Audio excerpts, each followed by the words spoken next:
constitution, and legislation is subordinate to the constitution and must conform with the constitution, cannot conflict with it.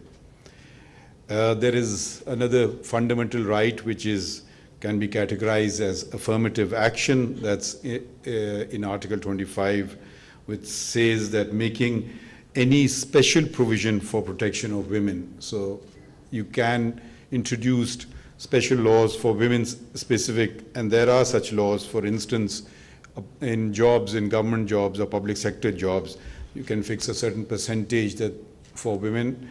The same applies in admission to universities, and we have such laws as well.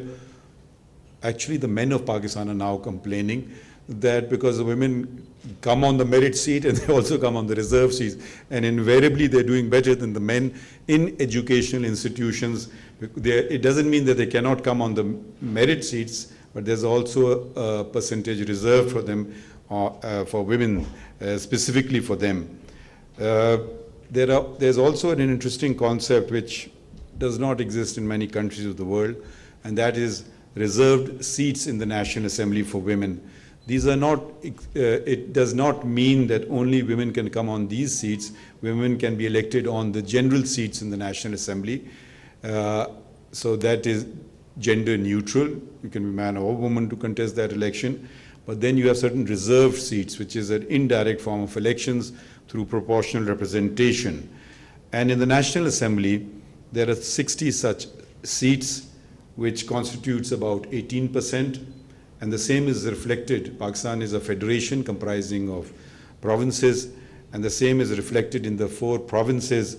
The reserve seat percentage is roughly 22% of the total seats. There are other specific provisions in the constitutions regarding inclusivity and protection. And I quote again from the Constitution: the state shall protect the marriage, the family, the mother, and the child. This is a constitutional provision.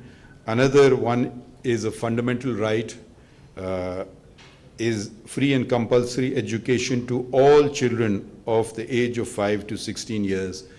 As you know, one of the attacks is on women receiving education, and this happens in Pakistan as well as across the border, and it is considered as if the women or girls are not supposed to be educated. It's a fundamental right in our constitution. It's a right which the Almighty not only makes us obligatory on Pakistan being an Islamic republic. I do quote from the Holy Quran that the first word, that the first revelation came in the form of a directive from the up high, and it was Iqra, read. There is no argument here. It's gender inclusive. It applies to everybody. So there's a great tradition of knowledge. I mean, without that is the very first. I mean, it could have been a number of other directives coming from up high, but the word that was chosen by the Almighty, we believe that the words in the Holy Quran are the words of the Almighty, was to read. And it goes on, the same revelation goes on about the qalam, the pen, teaching, so it's all interconnected.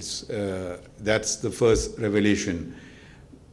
Having said that, we have, sadly, when we look across the Muslim world, we have forgotten all of our collective history, a religion without the role of women, there would be no religion. The Prophet Muhammad, peace and blessings be upon him, the first revelation that he received, he literally ran to his wife, and she was so scared and terrified, and she comforted him. We as Muslims, it's a pillar of our faith to do Hajj once in a lifetime. If you can financially afford it, it was the running of a mother, and every Muslim has to emulate that example of running in the footsteps of the mother, the Sa'i at Makkah, where we literally run in the footsteps of Bibi Hajira, peace be upon her, and her son, Prophet Ismail, peace be upon him. So these are traditions which we have forgotten.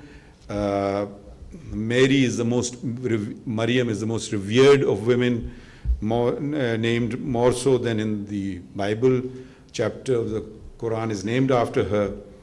And many of the laws in Pakistan connect religion with the laws in Pakistan. For instance, there is, in the Pakistan Penal Code, these are the offences that are that various offences are compiled together in the Pakistan Penal Code, and all offences, chapter 16, which is against the body, which includes murder, section 338F specifically states that where the language is not clear, you will be guided by the Holy Quran.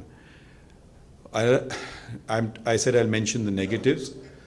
A negative is what in the West has come to be known as honor killings. Yes, they do take place. Unfortunately, the word honor has been, the word that is used here is ghairat, which has been mistranslated to honor. Actually, it comes closer to arrogance. And arrogance is takabbur. And takabbur is a sin in Islam. Hell, and I quote from the Holy Quran, hell is the abode of the arrogant. This is chapter 16, verse 29, and again on chapter 39, verse 72. So there is this great tradition. We can easily learn from this tradition, and all the more so when it advances inclusivity, when it advances justice for all. There is, for instance, honor killing cases we come across, but there's another concept of a law which does not exist in any, I have to be careful with language nowadays, with Western countries, for want of a better phrase, let's put it this way.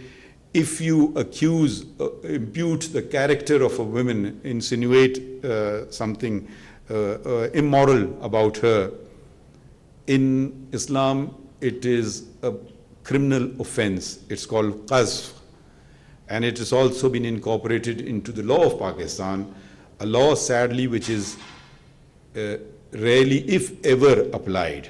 And it's in two laws actually. It's the Qazf specific law which mandate a punishment, which is the punishment in the Holy Quran of 80 lashes, and also in section 496 of the Pakistan Penal Code prescribing a punishment of 5 years.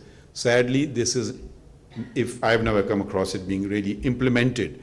So, but we have the opposite thing of adultery, for which that is a completely, it is not only morally wrong, legally wrong, it is also purely, from a purely theological Islamic point of view, it is prohibited, because a punishment for that has been prescribed in the Holy Quran, and you cannot exceed a punishment that has been prescribed, and which is not the punishment of death, which honor killings, which they falsely call honor killings, attract here. The other aspect here is that for the punishment of adultery, the test is so severe, it is almost impossible. Whether loose charge is made against a woman and she's done to death, but if you actually apply the law, which is getting 4 adult witnesses to have seen the act, and if you fail, you get punished for qazf. So irrespective, so it's almost an impossible test to meet, but sadly, honor killings do take place. How do the courts come in? How can they nudge things one way or the other? There is a provision in the Constitution, not in the Constitution, in a law of evidence, Article 122. And the article, if I will, you'll understand what I mean after I've read it. Usually the burden of proof in every criminal trial is upon the prosecution, that's a given. And it has to be proven beyond reasonable doubt. What happens here, it's also connected with honor killings, or killings in the house. I don't know how she died. She is got a bullet wound in her thing, and who are the witnesses? There are no witnesses. All the witnesses are complicit. So the Article 122, when any fact is especially within the knowledge of any person, the burden of proving that fact is upon him. So in a way, the burden of proof shifts. This has been interpreted by the Supreme Court. I cited other precedents also, but the point was really made. And I just read a bit from that judgment, that with, quote, that with regard to vulnerable members of society, such as children, women, and the infirm, who are living with the accused or were last in his company, the accused ought to offer some explanation of what happened to them. If instead he remains silent or offers a false explanation, he casts a shadow upon himself. So this helps in bringing the perpetrators of these kind of crimes against women to be made accountable. So this is how criminal law judges can interpret existing legislation to fulfill not only the laws of Pakistan, but the laws of the Almighty. Let me clear up a few misgivings also. Generally, and most Muslims are guilty of the same misunderstanding, is the evidence of a woman is half that of a man.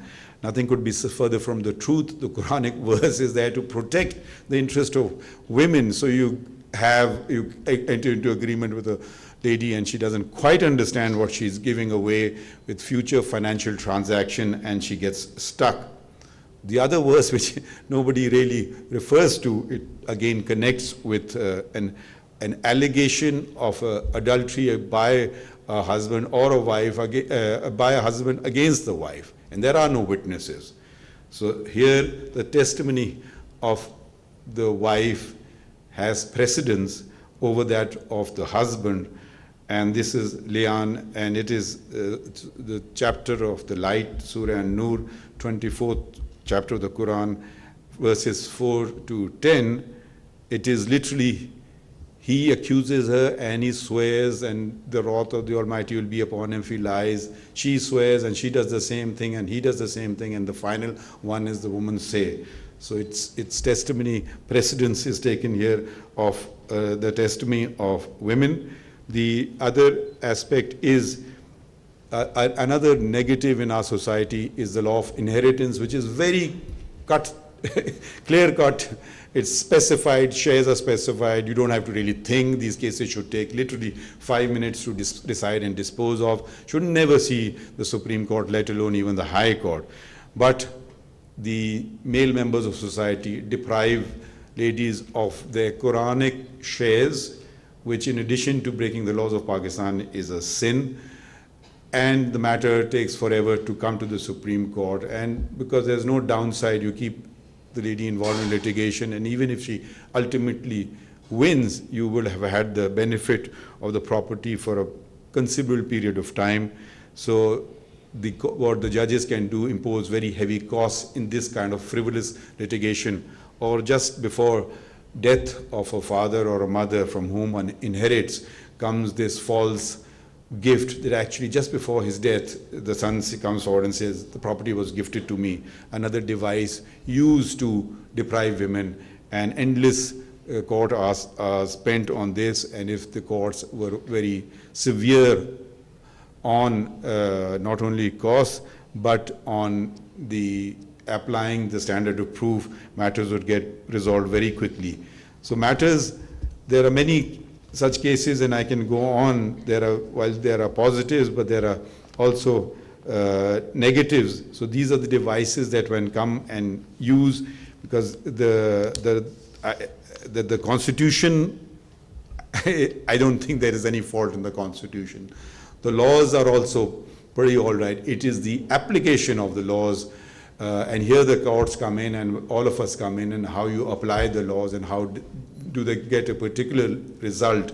Another aspect is societal, which judges can't change, society changes. The founder of the nation, Muhammad Ali Jinnah, who we lovingly refer to as Qaid-e-Azam, the great leader, always because his marriage didn't last, his sister went with him everywhere. He ensured that in the highest body of the All India Muslim League, there was a lady, you've seen in the photographs, and that tradition, unfortunately, is waning, and we don't see men who are in office accompanied by wives. This also has a very positive effect, in my opinion. So if we project, that is something which we can easily redress and resolve, all of us. And so I will just conclude by clarifying that I was given a lot of thanks, but the actual person who deserves the thanks is Justice Mansoor Ali Shah, who has not only made this possible,